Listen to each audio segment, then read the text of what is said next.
It's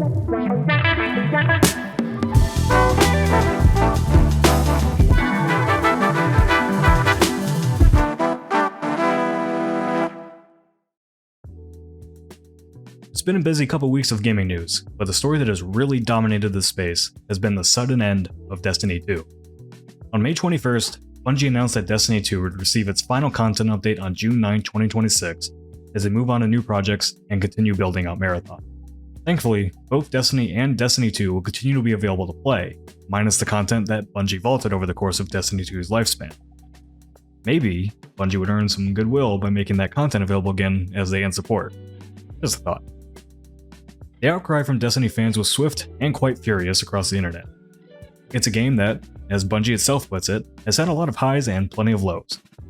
The final Shape expansion released in June 2024 and put a cap on the main plot of the Destiny games. And since then, 2 additional expansions have been released to not much fanfare.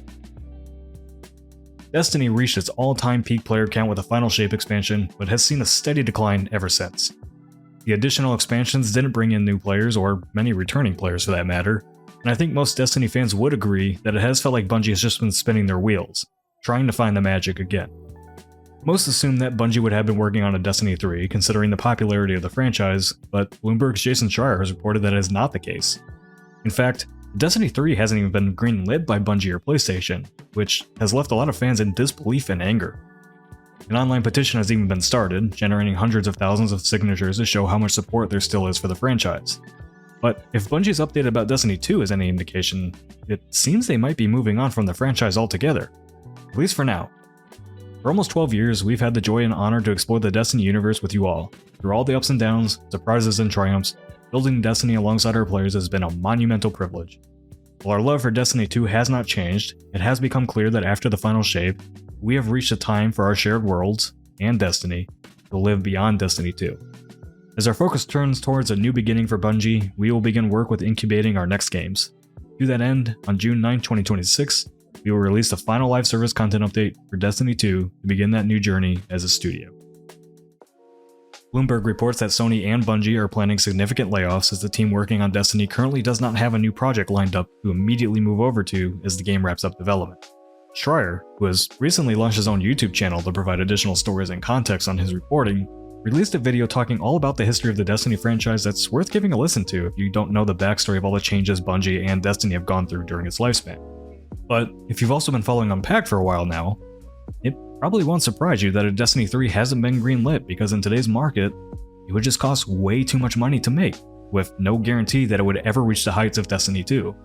We've covered the changing live service market here a lot, as studios that have worked on forever games have laid off countless people, closed entire studios, and sunk hundreds of millions of dollars into projects that would either never see the light of day or be shut down within a month of release.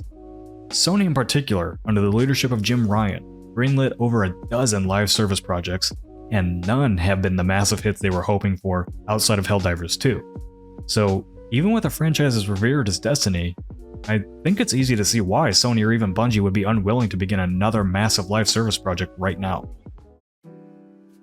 The layoffs that are coming to Bungie are an unfortunate byproduct of the live service era of games and pursuing endless growth, which always ends the same way.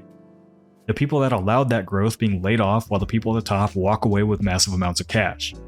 Or a collection of cars to show off to employees in former CEO Pete Parsons' case. Deanna Rupert, a former employee of Bungie, has long been outspoken about the upper management at the studio. With the end of Destiny, she even alleged this past week that resources that should have gone into the franchise went into leadership's pockets instead.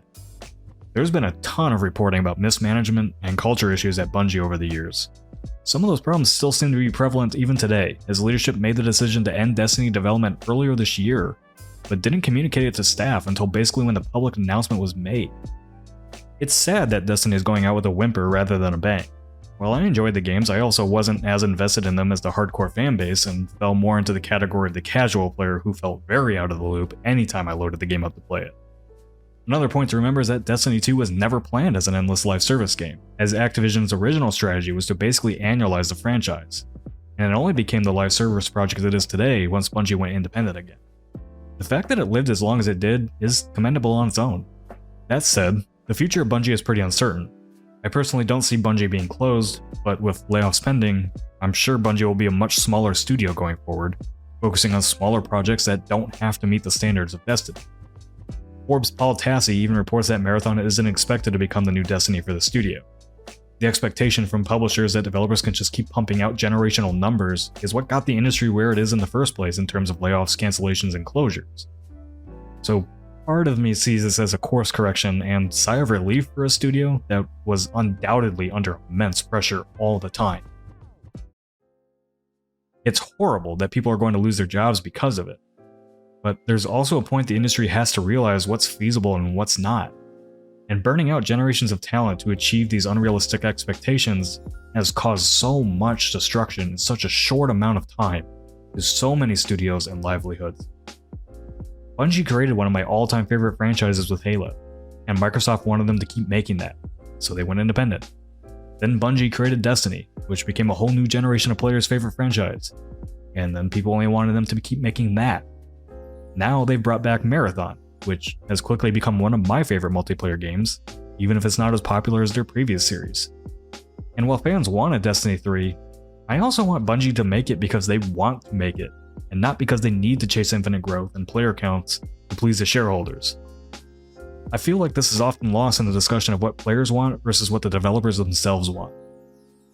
As a player, you can feel the passion that goes into games that truly want to be made. You could feel that in the final shape, and not as much in the following expansions, and players responded in kind. It's sad to see so many fans upset their favorite game is coming to an end, but I personally think it's better to end it rather than keep dragging out a slow and painful death for what was such an important experience for so many players. When Bungie's ready to make another Destiny game, I have no doubt they will. But let them do it because they want to do it, not because it was mandated by Sony or the players. We have to go back to being okay with franchises being dormant for a while, and waiting for the passion from both developers and players to come back. We've so often fallen into the corporate trap that these games can't end.